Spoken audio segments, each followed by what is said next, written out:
Jean-Pierre Busquet. Et outre mon activité de spécialiste en propriété intellectuelle, je suis actuellement intervenant en ce domaine chez Strat College Designer, école de design de renommée internationale, pépinière de créateurs et de managers de projets.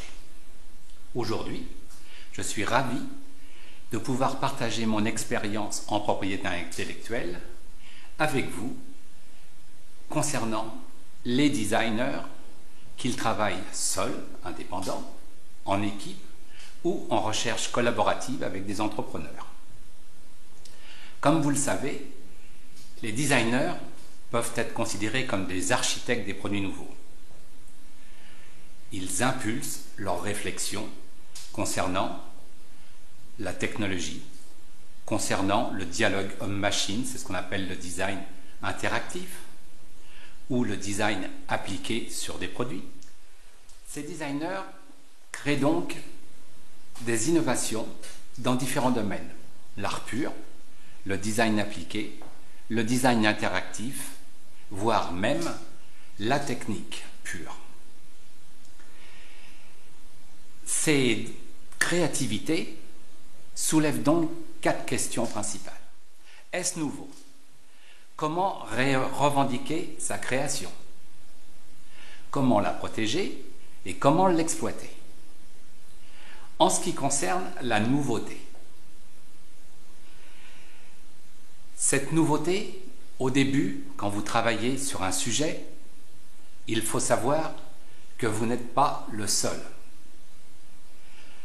Outre le cahier des charges marketing et technique, vous devez, et je dis, il est judicieux, de se lancer dans des recherches documentaires, non seulement pour éviter d'enfreindre les droits des tiers, mais également pour vous constituer ce qu'on appelle un fonds documentaire, de l'existant.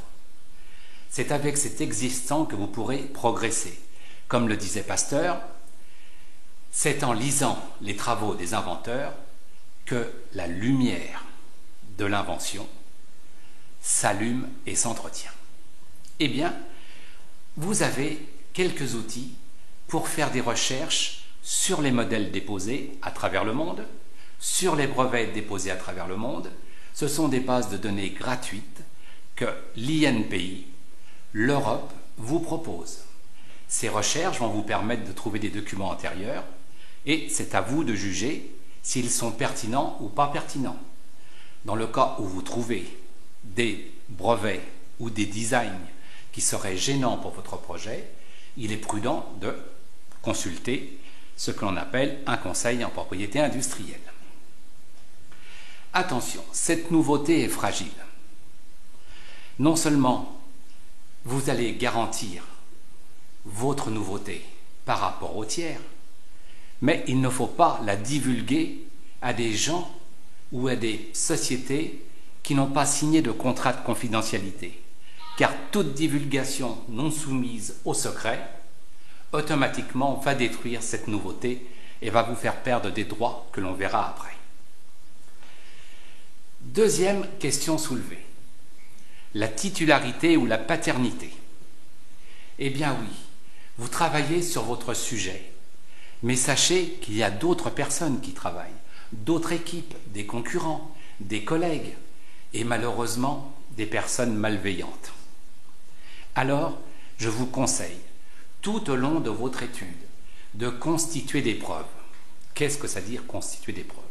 Eh bien, quand on dessine quelque chose, quand on écrit quelque chose, quand on conçoit quelque chose, on marque son nom. Il faut être fier de son nom. Ensuite, vous la datez. Vous trouvez des matériaux pour dater. Vous avez la possibilité de créer des preuves dites irréfragables. Ces fameuses preuves sont incontestables et sont par exemple l'enveloppe solo que l'on se procure auprès de l'INPI et qui vous permet de garantir une date de création. Vous avez aussi le dépôt de vos documents chez les huissiers, chez les notaires. Si vous vous lancez dans les logiciels, vous avez des sociétés pratiquement officielles qui acceptent les dépôts des logiciels. Ainsi, vous aurez une protection datée, cryptée, et vous allez garantir ce que l'on appelle la possession antérieure. Ce n'est pas un gros mot, cette possession antérieure. C'est vraiment un droit qui vous permet de toujours dire « je suis le premier inventeur, j'étais avant vous, j'étais avant un brevet déposé peu de temps après votre idée ». Troisième question qui a été soulevée, la protection. Eh bien, comme on a vu, les designers innovent dans la technique, innovent dans la forme. Donc, la protection, eh bien, c'est une boîte à outils. Et cette boîte à outils, elle est merveilleuse. N'allez pas dire que la propriété intellectuelle, c'est un barrage ou une contrainte à votre création. Non, c'est votre ami, c'est votre muse. Grâce à la propriété intellectuelle, vous allez pouvoir vous protéger. Par exemple, en ce qui concerne la protection la protection de la forme, du design, eh bien, il y a en France ce qu'on appelle le cumul de protection. Vous pouvez aussi bien être protégé par la loi sur les droits d'auteur que par les lois sur les modèles déposés. Les droits d'auteur, qu'est-ce que c'est que les droits d'auteur? Eh bien, c'est bien. Déjà, on élimine un vieil adage. Les idées sont de libre parcours. Mais au contraire, les créations mises en valeur par une réalisation, par une exécution, si elles sont originales, pourront être protégées par les droits d'auteur. C'est automatique. Vous n'avez rien à faire, vous créez et vous obtenez automatiquement des droits d'auteur. Ces droits d'auteur sont valables 70 ans après la mort de l'auteur ou du dernier auteur. En outre, ces fameux droits d'auteur vous donnent des droits moraux et des droits pécuniaires, disons des droits patrimoniaux. Parmi les droits moraux, il y en a un que j'aime bien, c'est le droit au respect de votre nom, l'intégrité de votre nom. Défendez toujours votre nom dans tous les projets auprès des sociétés.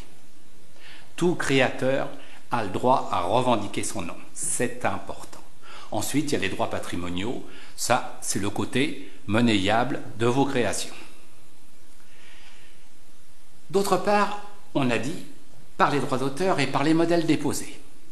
Les modèles déposés, c'est toute nouvelle forme, que ce soit un produit ou un objet, vous pouvez le protéger sa forme, si elle est nouvelle et possède un caractère propre. Ces modèles déposés peuvent se faire en France et vous obtenez un modèle français qui a une durée de 25 ans, soit un modèle international qui va s'étendre sur certains pays de l'Europe et à l'étranger, au-delà de l'Europe, et enfin le modèle communautaire qui s'étend, comme on le dit, sur les 27 pays de la communauté et qui vous donne une protection européenne. Après avoir vu la protection de l'esthétique, nous allons voir la protection de la technique.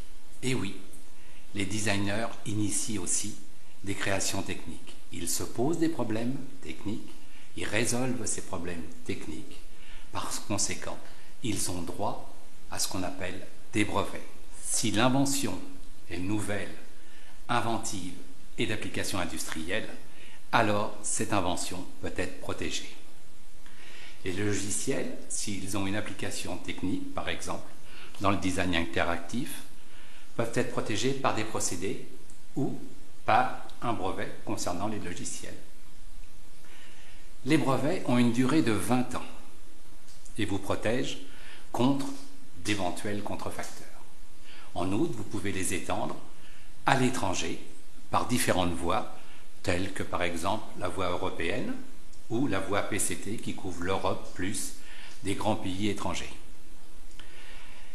Sachez aussi que grâce au brevet, vous avez un moyen d'action contre toutes les importations qui seraient considérées comme des contrefaçons. Quatrième question, c'était l'exploitation.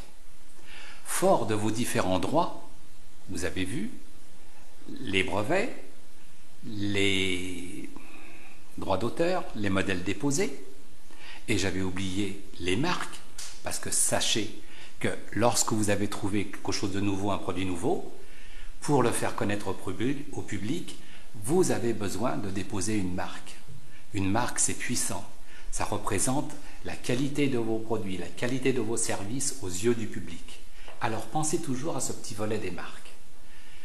Et bien maintenant, passons à la question de l'exploitation. Cette exploitation peut se faire par vous-même, à la conquête de différents marchés. Vous vous lancez, vous êtes un leader. Peut se faire aussi avec des sociétés dans lesquelles vous passez des contrats de commande.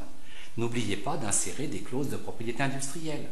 Cela vous permettra d'avoir une certaine liberté face aux commanditaires. Et enfin, une belle voie, c'est le partenariat. Vous pouvez à ce moment-là soit céder vos inventions, vos créations, soit donner en licence avec des possibilités de royalty. Et même en ces temps difficiles, une approche d'embauche en disant « Voilà, je vous apporte ma création, mais j'aimerais bien également être embauché dans votre société. » Ce n'est pas à négliger. En conclusion, je dirais, si l'enjeu aujourd'hui est plus que jamais de savoir innover, il n'y aura de richesse que si le designer sait se protéger dès le commencement. Les étudiants de Strat sont sensibilisés à la propriété industrielle et à la boîte à outils que l'on a vu précédemment. Eh bien, je souhaite, vous, entrepreneurs, que vous ayez les réflexes de propriété intellectuelle, que vous sachiez manier cette boîte à outils afin de valoriser vos créations. N'oubliez pas aussi que vous pouvez vous appuyer sur des professionnels tels que l'INPI, l'Institut national de la propriété intellectuelle, les conseils en brevet, ainsi que les avocats spécialisés. Une fois que vous avez compris cette propriété intellectuelle, ou tout moins gardez des bons réflexes, alors je vous souhaite bon vent dans vos créations. Merci beaucoup de m'avoir écouté.